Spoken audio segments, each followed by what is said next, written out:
अस्सलाम वालेकुम रहमतुल्लाहि व बरकातुहू। दोस्तों, आउं आहियां अली हसन अब्बासी। किताब आहे दयारे दिल ऐं दास्ताने मुहबत, मुल्क दिल जो मोकिरो जंहिंजो अर्श ज़मी आसण, छुटो फ़कीर सांगी। मुसनिफ़ GM सैयद। छपाईंदड़ फिक्शन हाउस, लाहौर, हैदराबाद, कराची। छापो पहिरियों साल 2013 ईस्वी। किस्त 12। नंबर 4, सोसाइटीअ जे क़ाइदनि ऐं इख़लाक़ी पाबंदियुनि जो असरु। जानवर इंसान में तफ़ावत उहो आहे त जानवर घणियुनि पाबंदियुनि खां आज़ादु आहे। माण्हू अशरफुल मख़लूक़ात जी सिफ़त सां मौसूफ़ थियण करे पाण ते जमाती निज़ाम, नसुल जी पाकीज़गी, बाहिमी फ़स्को फ़साद खां बचण लाइ के जमाती दस्तूर ऐं इख़लाक़ी पाबंदियूं आइद करे छॾियूं आहिनि, जंहिं करे हू जानवर वांगुरु छुड़वाग नथो रही सघे। माण्हुनि जमाती फ़ाइदा हेठियनि मसइलनि जी ख़ातिर ख़्वाह हल लाइ मुरतब कया आहिनि। बाहमी जिनसी मेलाप जा संधा ऐं सीड़ा, हिक ॿिए जी मिल्कियत या लाॻापे जो एहतराम, बाहमी रज़ामंदीअ लाइ तशदुद जे इस्तेमाल खां गुरेज़ करणु, बाहमी तालुकात ऐं ॾे वठि बाबति के दस्तूर मुक़ररु करणु, मिल्कियत जे हुसूल लाइ दगा, कूड़, वाइदे ख़िलाफ़ी, तशदुद ऐं नफ़ेखोरीअ खां परहेज़ करणु, फ़र्द जूं सोसाइटीअ लाइ जवाबदारियूं, हिकिड़ियुनि क़ौमुनि जा ॿियनि क़ौमुनि सां राब्ते जा उसूल, उन क़ाइदनि ऐं दस्तूरनि जी तॾहिं पूरी तरह पोइवारी थी सघंदी जॾहिं माण्हू ख़ुदि मतलबी ऐं नफ़्स अमाह जी पोइलगी छॾे परापकारी ऐं क़ुर्बानीअ जूं ख़ासियतूं हासिलु कंदो। उन्हनि क़ाइदनि खे मुख़्तलिफ़ मज़हबी अॻुवाणनि, क़ौमुनि जे क़दीम दस्तूरनि ऐं हुकूमतुनि तरफ़ां मुक़ररु कयो वियो आहे। बावजूदु उन जे लखा माण्हू संदन ज़ाती कमज़ोरियुनि, जिनसी ख़्वाहिशुनि, सोसाइटीअ जी जोड़जक, ग़लति माहौल ऐं ॿियनि अनेक सबबनि करे उन्हनि जी पाबंदी नथा कनि, जंहिं करे मुल्क में जिनसी बद इख़लाक़ी, चोरी, डाकाज़नी, इस्तेसाल, खून ख़राबे, फ़साद ऐं ज़ुल्म जारी रहे थो। माण्हूअ जी ज़िंदगीअ जो सफ़र घणियुनि लालचुनि ऐं ख़तरनि सां भरियलु रहे थो। उन खां आज़ादु थी ज़िंदगी सही ऐं माण्हुनि जे भले लाइ हलाइणु ॾुखियो कमु आहे। उहा तिरकणबाज़ी आहे, उहा चाढ़ीअ खां जो चढ़ियो उहो कामयाबु लेखिबो। इख़लाक़ी उसूलनि जी पाबंदी इंसान जी मादी ऐं रूहानी तकमील लाइ कारआमद थिए थी। उन जी इनराफ़ी उन खे हेठि किराए तनज़ुल, फ़साद ऐं हैवानी सिफ़तुनि ताईं पहुचाए थी। इश्क मिजाज़ीअ में हीउ दौरु निहायत नबर्द आज़मा थिए थो, उन मां चढ़णु वॾो कमु आहे। अल्लाह जे लुत्फ़, सुठी सिहत, दरवेशनि जे दुआउनि, इल्म जी रहनुमाई ऐं हालत जी साज़गारीअ मूंखे उन मंज़िल तां चाढ़े छॾियो। क़ुर्बानी ऐं परापकारीअ जे नेमतुनि सां नवाज़ियो, जंहिं न रुॻो मूंखे मिजाज़ी मरहले में मदद कई पर ज़िंदगीअ जी हर राह में रहबरी कई। नंबर 5, सिविलाइज़ेशन कसाफ़त खां लताफ़त तरफ़ हलणु। हीउ लफ़्ज़ इल्म नफ़्सियात जे माहिरनि जो ईजादु कयल आहे, जंहिं मुताबिक़ माण्हू हैवानी जबलतुनि खे रवाजी तरह पूरे करण जे ख़्वाहिश जे एवज़ आला इख़लाक़ी, ज़हनी, रूहानी क़दरनि जे पूरे करण लाइ कतब आणे थो। मसलन, आशिक़ में महबूब जा ॻाढ़ा चप ॾिसी उन खे चुमण मां ख़ुशी हासिलु करण जी ख़्वाहिश पैदा थिए थी, या शराब ॾिसी उन मां ढुक भरे सुरूर हासिलु करण जो शौक़ु जाॻे थो। उहे ॿई ख़ुशियूं आर्ज़ी थियनि थियूं। अहिड़ीअ तरह हासिलु कयल ख़ुशीअ जे एवज़ या नफ़े ते ग़ौर करण बाद हिन में बाज़े उहो ख़्यालु अचे थो त आर्ज़ी ख़ुशी या सुरूर जे एवज़ देर पा ख़ुशी ऐं सुरूर कहिड़ीअ तरह हासिलु करे सघिबो। तरक़ी याफ़्ता रूह उन जे जज़्बे मां आर्ज़ी ख़ुशी हासिलु करण जे एवज़ उन खे अक़ीदनि ते अमल करणु, रूहानी, ज़हनी सुरूर या क़ौमी ख़िदमत में वक़्तु सर्फ़ करण मां जा ख़ुशी हासिलु थिए थी, उन तरफ़ मबज़ूल कनि था। उन ॻाल्हि खे सब्लिमेट करणु सॾिजे थो। अहिड़ीअ तरह ज़ुल्फ़नि खे फ़िराक ऐं क़ैद सां मुशाबत ॾिनी वई आहे। रवाजी तरह माण्हूअ जी हमेशह उहा ख़्वाहिश रहे थी त फ़िराक जा ॾींहं गुज़री विसाल हासिलु थिएसि, पर गहरी ग़ौर करण बाद उहो पतो पवे थो त फ़िराक मां हासिलु थींदड़ दर्द या ग़म ख़ुदि हिकु इंतिहा दर्जे जी ख़ुशी थिए थी। शाह साईं फरमाए थो, ॻोल्हियां ॻोल्हियां मल्हां शालम मिला होत, मन दर्जा लोच सां मिलण सां माठी थिए। वधीक ग़ौर बाद पतो पियो त उहे हिक ई शइ जा ॿ पासा हुआ, लेकिन कनि दरवेशनि त मुर्गो ख़ुशी ऐं ग़म खे हेठियों दर्जो ॾिनो हो। चए माण्हूअ खे उन दर्जे ते पहुचणो हो जिते ॿिन्हिनि जे असर खां आज़ादु थी वञिणो होसि। उहो बेख़ुदी या हैरत जो मकान हो। मौलाना रूमी फरमाए थो त खुशतरान बाशद के सरे दिल बरां गुफ्ते आयत दरे हदीस दीगरां। उन वांगुरु मोटी मिजाज़ जी दर्सगाह में अची के सबक पढ़ी ॿुधायां थो। मिजाज़ जे पहिरें दौर में जंहिंखे मासूमियत जी ज़मीन सां तशबीह ॾिनी अथमि, मीम दोस्त हिकु उस्ताद मुर्शिद ऐं रहबर जो कमु ॾिनो थिए। हिन नए मरहले में पहुचण बाद अकुल ऐं सदुन जे वधण सबबि हमसरीअ जे दर्जे ते पहुतुसि, जिते उहो दोस्त मिजाज़ी मुजस्सिम दर्सगाह ऐं मस्जिद जो दर्जो वठी वियो। ऐं आशिक शागिर्द ऐं आबिद बणिजी वियुसि। उन ई वक़्त जो हेठियों ख़त पढ़ो। दोस्त जो ख़त, कराची 16 जुलाई 1933 ईस्वी। या अली मदद। हिन ख़त ते संदसि नाले जा 2 इनिशियल रत सां लिखियल हुआ। मुंहिंजा अज़ीज़ भाउ, मुंहिंजा हिन मुनाफ़िकनि ख़ुदि मतलबनि ऐं जादा परस्त माण्हुनि जे विच में अकेला राज़दान। अज़ीज़ भाउ, गुज़िरियल राति खां ऐं निहायत ग़मगीन रही आहियां। मूं हिकु ख़त हुनखे मोकिलियो जो मूं घुरियो थिए त हू मूं बाबति कुझु फ़िक्र करे त उन करे मूंखे आथत थिए हा ऐं खेसि मुंहिंजे दर्द जो पतो पवे हा। मूं घुरियो त खेसि मिलां रवाजी तरह ऐं मीटिंग में वञण बाद खेसि ॾिसी सघां हा, पर मूंखे ख़्यालु आयो त आम मजमूए अॻियां ऐं खेसि पंहिंजा जज़्बात ॾेखारियां सो ठीकु न हो, छाकाणि त काल्ह आउं उन मौज में हुयसि जो सारे मजमूए जे साम्हूं खेसि भाकुर पाइण खां पाण रोके न सघां। तंहिं करे घर में रही पियसि ऐं के किताब खणी पढ़ियमि। मिर्ज़ा अब्दुल कादर जो ही शेर नज़र मां गुज़रियो जो तोखे मोकिलियां थी। ख़बर न आहे त छो आउं आज़ादाना तौर तोखे लिखी रही आहियां। हा, मूंखे मालूम आहे त तूं शरीफ़ इंसान आहीं ऐं मूंखे ख़बर आहे त तोखे अलाह जो ख़ौफ़ आहे। सभ खां वधीक उहा ॻाल्हि आहे त दर्द भरी दिलि रखी थो, तोखे औलाद आहे, तंहिं करे ॿियनि जी औलाद लाइ बि हमदर्द आहीं ऐं क़दुरु अथई। जिन खे माइटनि लाॾ कोॾ सां निपायो हो, हाणे ॻिजुनि जे हवाले वञी थी आहे। अल्लाह तो ते पंहिंजी रहमत मोकिले। मूंखे ख़बर आहे त तूं पारसी चङीअ तरह ॼाणी थो, तंहिं करे हिननि शहरनि जी माना तोखे सम्झाइण जी ज़रूरत न रहंदी। आउं तोखे एतिरो लिखां थी छाकाणि त मूंखे ख़बर आहे त तूं उन करे कक न थींदे, न हिन ॻाल्हि जी शर्मनाकी सम्झंदे। तोखे जेकॾहिं हज़ार ख़त मोकिलियां त बि तूं सब्र सां बर्दाश्त कंदे, दिलि सां पढ़ंदे, क़दुरु कंदे, महिरबानी माउ वांगुरु मूंखे हिननि ॾुखनि में ॾढु ॾींदे। हिननि ॾुखनि बाबति जॾहिं आउं तोखे लिखां थी या हाल करियां थी त पक अथमि त हिकु हमदर्द भाउ सां दर्द ओरियां थी, छाकाणि त मूंखे मालूम आहे त तोखे औरतुनि जहिड़ी दिलि आहे ऐं मर्दनि जहिड़ी हिमत अथई। उहे 2 सिफ़तूं हिकु माण्हूअ में गॾु हुअणु नादिर ॻाल्हि आहे। ॿुध त, मूंखे न निंड थी अचे न खाधो थो वणे। जंहिं ॾींहं खां तूं वियो आहीं हिते ॿियो को बि कोन आहे जंहिंसां दिलि खोले दर्द वंडियां। हाणे जॾहिं दर्द उभिरे थो त अंदरि खाॼी पियो। मुंहिंजा अज़ीज़ भाउ, तोखे ख़बर न आहे त हिननि ॻाल्हियुनि कहिड़ीअ तरह मूंखे ॾुखु रसायो आहे। ऐं साॻी औरत न आहियां ऐं दुनिया अॻियां अंदर जा राज़ खोले नथी सघां। मूंखे सिर्फ़ु हुनजो ख़्यालु आहे ऐं जेकी मूं में बचियो आहे सो हुनखे क़बूलु आहे।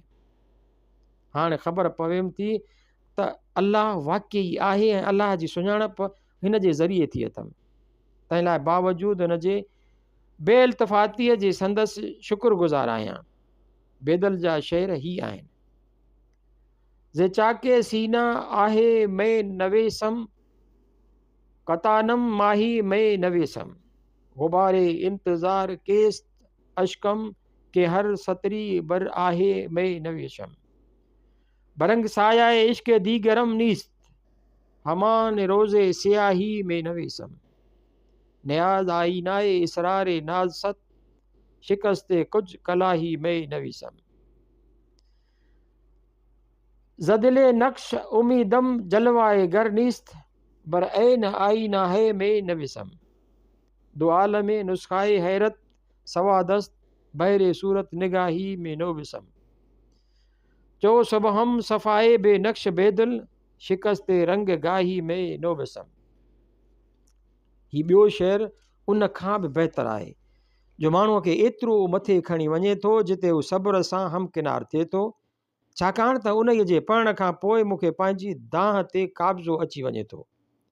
हाणे मूंखे पतो पवे थो त हुनखे अलाह मोकिलियो आहे त मूं ते ज़हन नशीन करे त मुंहिंजो अहिड़ो हाल संदसि लाइ टिको दाग़ आहे। मूंखे मज़बूत थियणु घुरिजे। मज़बूत थियण बाद ई अलाह मूंखे नवाज़ींदो। अलाह मूंखे हिननि आज़मूदनि में उन लाइ विधो आहे जो बावजूदि जुदाईअ जे आउं साणसि हिकु थी वञा। शेर मिर्ज़ा अब्दुल कादिर बेदुल।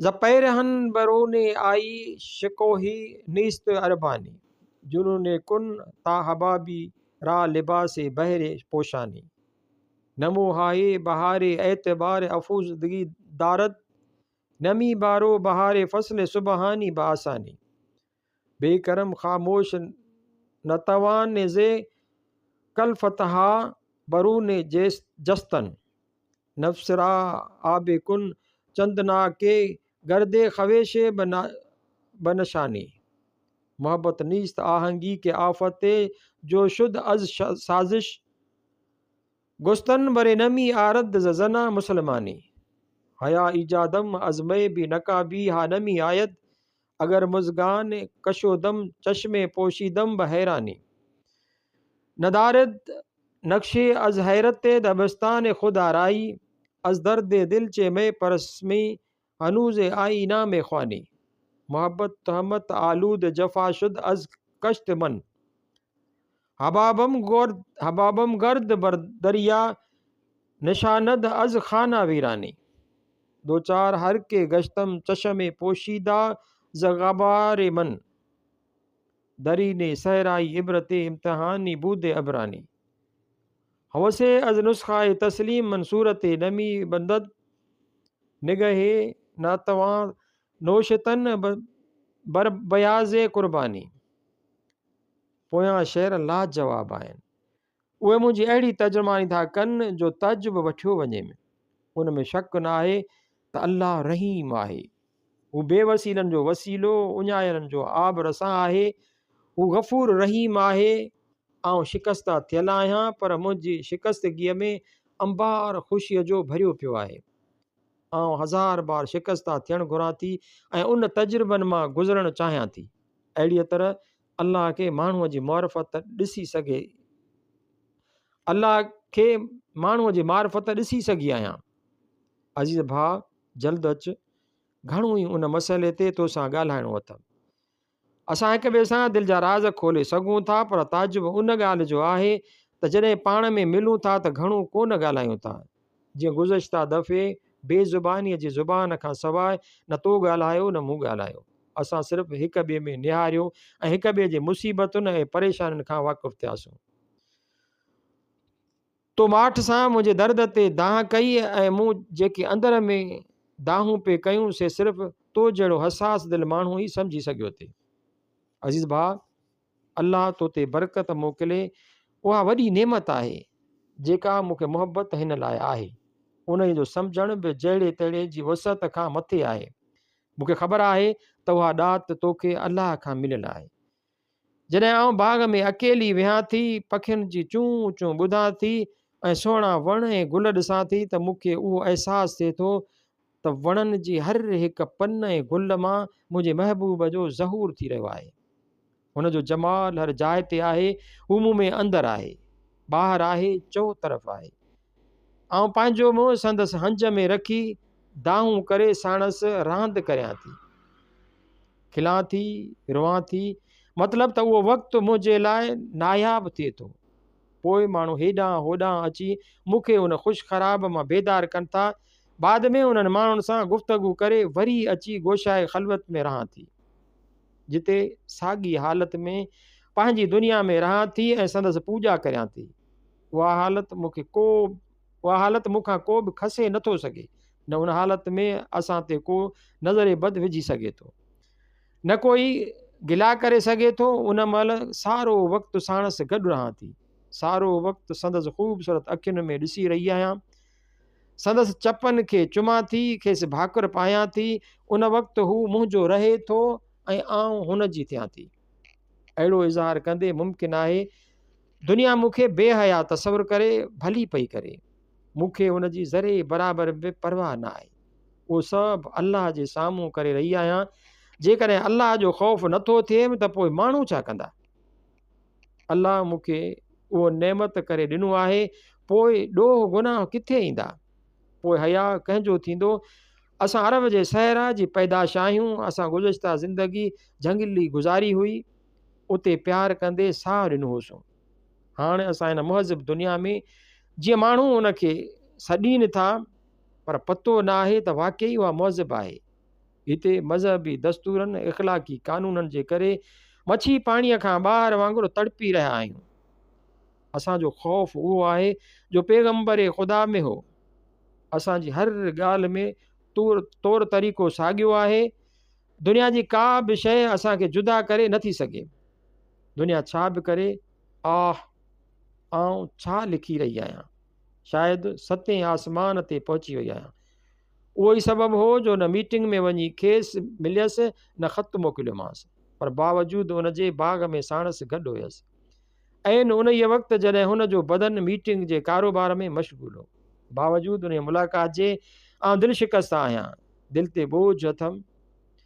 बंगले जे रूम में दरवाज़ा बंदि करे तो अलाह जे बंदे ॾे ही ख़त लिखी रही आहियां जो साहिब दिलि ऐं अलाह वारो आहे।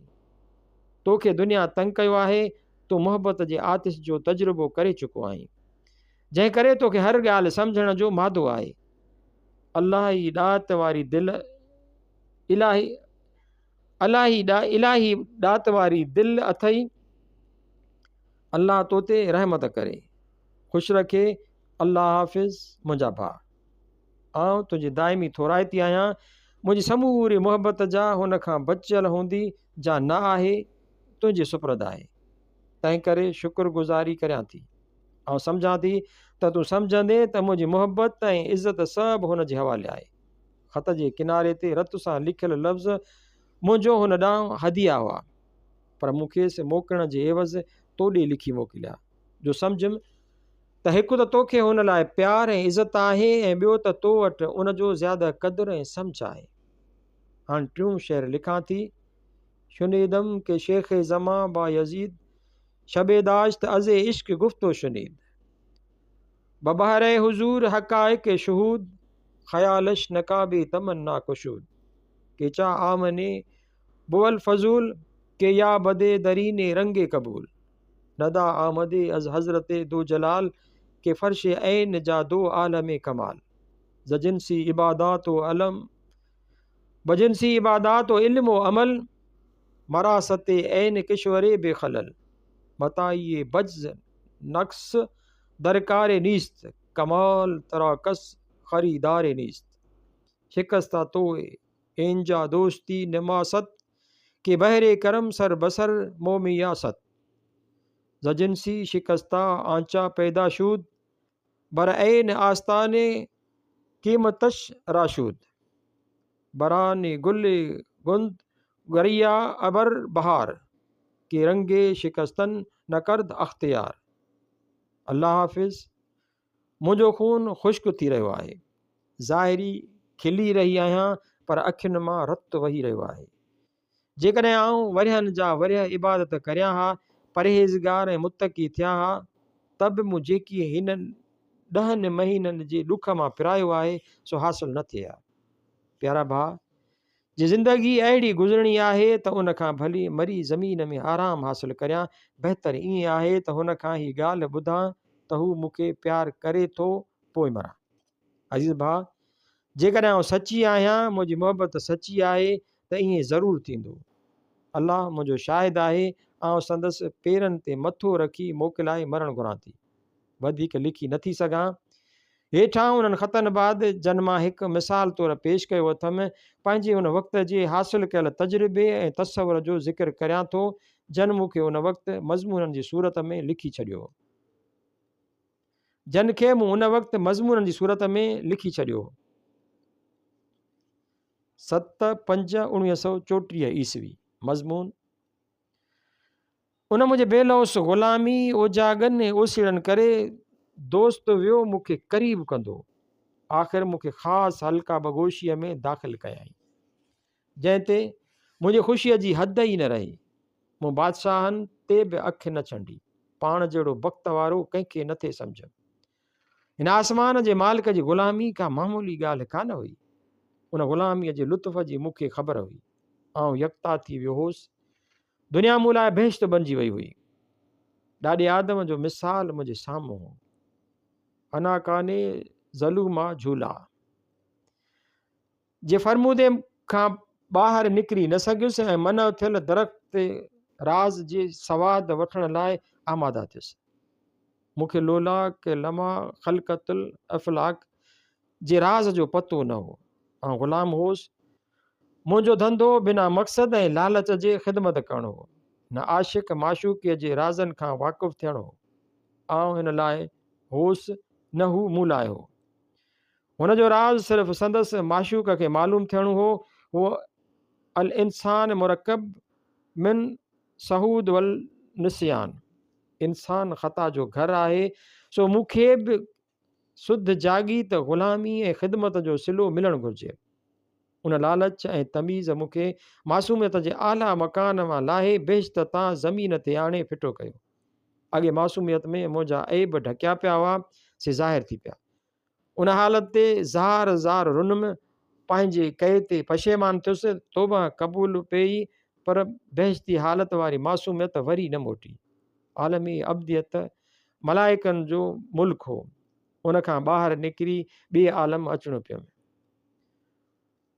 तुझ कैद से दिल होकर आज़ाद बहुत रोया, लज़्ज़त को असीरी की कर याद बहुत रोया। 19/5/1934 ईस्वी। उन जी ग़ुलामी मुंहिंजे लाइ बाग़े अदन बराबरि हुई, पर उन खां ॿाहिरि निकिरण बाद बि मूं ते अहसान जो हथु ढरो न थियो। हाणे आउं ग़ुलाम जे एवज़ दोस्त सॾणु लॻुसि। उन में मूं कई मंज़िलूं तय कयूं। मूंखे यादि आहे त सारा ॾींहं ऐं रातियूं उन जी बारगाह आला में मूंखे शरफ़ बाज़ियाबी नसीबु हूंदो हो। मुंहिंजी उन जे विसाल खां सवाइ कान सरंदी हुई। हुन जे लुत्फ़ जो उहो हाल हो जो वेल बि न विसारींदो हो। हू ऐं आउं हुआसीं। हुन जूं अखियूं जॾहिं मुंहिंजे अखियुनि सां मिलंदियूं हुयूं त फ़िकाने काब कोसेन ओ अदना जो नज़ारो नज़र ईंदो हो। उहे दरियूं हुयूं जन मां दोस्त पे दीदार करायो। उन जी पेशानी मुंहिंजी मस्जिद हुई, जंहिंजे साफ़ मैदान में बिजलीअ जी रोशनीअ या चंड जे चांड्रोकीअ में वञी दुनिया जे महाॼार खां निजात ऐं सुकून हासिल कंदो हुउसि। उन जो रुख़ अनवर मुसहफ़ जो कमु थे ॾिनो, जंहिंजी हर हिकु आयत इलाह में इलाही हुई। उन जेकी चयो या लिखियो या सबक़ ॾिना से अहिड़ा हुआ जहिड़ा मूसा खे तूर सीना ते मिलिया हुआ। उन जे प्रेम जे प्याले में उहा मस्ती हुई जंहिंजी तर्जुमानी ख्वाजा हाफ़िज़ निहायत उम्दा पेराए में कई आहे। रहा नदीदी मरा अज़ शरे हस्ती चो पचोदी पया पी जामे मईरा, माना जॾहिं शराब मोहब्बत जा जामन मथां जाम प्यारियई त हस्तीअ जे महाॼार खां आज़ादु करे छॾियई। ख्वाजा साहब वधीक फरमाए थो, मस्त में बेदारे कर्द नीम शब, मस्त साकीए रोज़े महशरे या मदार, माना शराब जो नशो अध राति ताईं हले थो, महबूब जो नशो रोज़े महशर ताईं रहे थो। मुंहिंजो अहिड़ो हाल हो। उन जी मोहब्बत जी मई बिला शुबा मस्तान करे छॾियो, पर अहिड़े ओज वारी हालत में बि बेताब हुउसि। अंदर जी आग सब्र विञाए बेक़रार बनाए छॾियो। पाण खे पुलसरात ते बीठल पे मालूम कयुमि। महबूब जी दुलरबा सिफ़ाती बाग़ जो हर हिकु मेवो ऐं गुल अजीब मिठास ऐं ख़ुशबू वारो, जंहिं केतिरनि ई ज़ाहिदनि जा रोज़ा भञी छॾिया हुआ। उन जे मैदान में संदसि कमान ऐं अबरू केतिरनि आशिक़नि खे गुज़रा चुटे घायल करे छॾियो हो। उन जी दीदुनि जी दूनाली अॼुकल्ह जे जर्मन मशीन गन जे शह ॾेई छॾी हुई। उन जी पेशानीअ जे मैदान में कई आशिक़ ज़ुल्फ़नि जे कमंद जा असीर थी चुका हुआ। उहे इश्क जा उञायल आशिक माशूक जे लाल लभनि जे सुर्कीअ लाइ जा आब कौसर खां ज़्यादा ॼाताऊं थिए अल आतिश जो नारो गुज़र करे विया हुआ। ऐं दोस्त आउं ट्रामू हुउसि, तुंहिंजे छुअण मूंखे सोन बनाए छॾियो। राणा हुयसि रियतो, साईं मूं सोन कयो। तुंहिंजे झोलीअ में निंड अॻियां हूरा बेश्त जा हंवार मात हुआ। तुंहिंजे लबनि जी लुआब ऐं अखियुनि जी गरम आब हयात जो कमु ॾिनो थिए। मतिलबु त तुंहिंजे बाग़ सिफ़ात जी कहिड़ी साराह करियां। उनखां कलम कासिर आहे, उहे सभु दिलि वणंदड़ शयूं ॾिसी दिलि थियमि त उन ई सिफ़ाती बहस जे बाग़ जो मेवो चखियां त हातिफ़ खां आवाज़ु आयो त मनव थियल शइ खे वेझो वञण करे बेश्त अबूदियत मां तड़बें। हाणे कसरत जे आलम में अची कंहिं बि सिफ़ाती शइ खे हथु लाहींदे त कुर्ब किबरियाईअ खां तड़िजी वेंदे। पसी ॻाढ़ा गुल मतां का चांगीअ खे चारे, नेठि संदसि लुत्फ़ ऐं अहसान सां उहा चाढ़ी चढ़ी जाइ अमन ते पहुतुसि ऐं बाग़ सफ़ात जी कंहिं बि शइ खे हथु न लाथमि। पाण खे अछूतनि जे क़तार में दाख़िल सम्झी न्याज़ ऐं अदब जी वाट वठी वक़्तु गुज़ारियमि। छा लॻी बाहि छा कपाह, पर उन जी महिरबानी जो मूंखे फायर प्रूफ करे उन जी तजली सिफ़ाती में जलण खां बचाए वरितो। जॾहिं मूंखे उन बाग़ सिफ़ात मां मेवे चखण या गुल सिंघण जी इजाज़त मिली त मूं सवाइ संदसि ज़ात जे ॿी कंहिं बि शइ जी तमन्ना न रखी। मूं पंहिंजी तमन्नाउनि खे इश्क जी आतिश में साड़े भस्म करे छॾियो। लेकिन मुंहिंजी हालत बहितर थियण जे एवज़ बदतर थी। सिफ़ात खे हथु लाइण खां गोशो कयुमि उन लाइ त ज़ात ताईं पहुची सघां, पर उन जो हुसूल मुंहिंजी ताक़त खां मथे हो। आख़िर उन बाद उहो राज़ खुली पियो त ज़ात आला खे तसल्लुत में आणणु मुमकिन न हो। उते सिर्फ़ु उन जी तसल्लुत में रहणो हो। इश्क न आहे रांदि जा खेॾनि गभरू, सिसी नेज़े पांद उछल त अधु थिए। मूं मां अञा कख छही रत पे निकितो, सो किथे थे उन आला मकान ते पहुची सघियुसि। उनखां पोइ मुंहिंजा आज़मूदा शुरू थिया।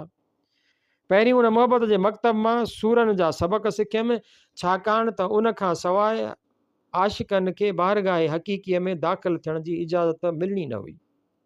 10/5/1934 ईस्वी, महबूब जो मकतब। ईअं त ॼमण खां वठी दुनिया जे मकतब में तालीम शुरू थिए थी। घर जी तरबियत, सिंधी स्कूल जी तालीम, काज़ियुनि ऐं मौलवियुनि खां पारसी ऐं अरबी तालीम, ख़िलाफ़त, कांग्रेस, लोकल बोर्ड वग़ैरह जायुनि ते सियासी सिखिया बेशक पंहिंजो मटि पाण हुयूं। रातियूं जागी किताब पढ़णु, सोज़ ऐं इश्क जा कलाम ॿुधणु, सत्संग जो साहु वठणु, तन में वॾा भाल भलाया। दुनियावी दुश्मननि खां जे सबक़ सिखियुसि से बि निहायत कारआमद हुआ, पर महबूब जे मकतब जो रंग ई और हो। विसरियो में सबक़ पहिरीं सिट न संभरां, अञा ही वरक मूं मुताल न थिए। शाह साईं, हिते ॿिया सभु सबक़ विसारणा पिया। पहिरीं तुंहिंजे विसाल जो मुतालियो कयुमि। तुंहिंजे में तूं ई हुए, ॿी लात लहज़े जेतिरी कान हुई। ही जाइ सांढण जी न हुई, उते अणमोट ई अची सघिया थे। जन जा सिर सट में हुआ, उते वजूद विञाइण खां सवाइ पढ़ण पढ़ाइण जी ॻाल्हि ई न हुई।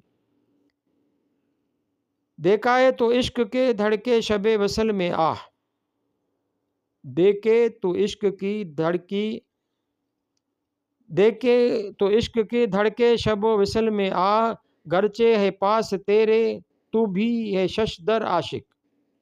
इन कशमकश अॻियां चकमक जे लोह खे छिक, बाहि जो पतंग खे सॾु, सिप जो बरसात लाइ वाझाइण सभु माता हुआ। उन वक़्तु ज़ाहिर में उन खे ॾिठम बि पए ऐं उन जे हुज़ूर में हाज़िर बि होसि त बि बेताबी लॻी पई हुई, जंहिं सुख न थे ॾिनो। बुलबुल बरगे गुल ख़ुशि रंग दरे मनकार दाश्त, विंदराने बरगो नवा ख़ुशे नालहाई ज़ारे दाश्त, गुफ्तमश दरे ऐन वसले ऐन नालाए फरियाद चेस्त, गुफ्ते मारा जलवाए माशूक दरे ऐन कार दाश्त। माना बुलबुल खे ख़ुशि रंग गुल जी पनखिड़ी चुंब में हणी, उहा पनखिड़ी चुंब में हुअण जे बावजूदि दाहूं पे कयाई। मूं पुछियोमांसि तो विसाल जे विच में ही दाहूं फरियाद छाजे लाइ गवा? चयाईं माशूक जे जलवे मूंखे उन बेताबीअ जी हालत में आंदो आहे। उन वक़्तु मालूम थियो त ॾिसण ऐं मिलण में वॾो फ़र्क़ु आहे। अजब उहो हो त महबूब जे हुज़ूर में हाज़िर बि होसि, गॾु बि वेठो होसि, पर उनखे आउं पहुची न थे सघियुसि। उहो पर्दो कहिड़ो हो जो आॾो हो।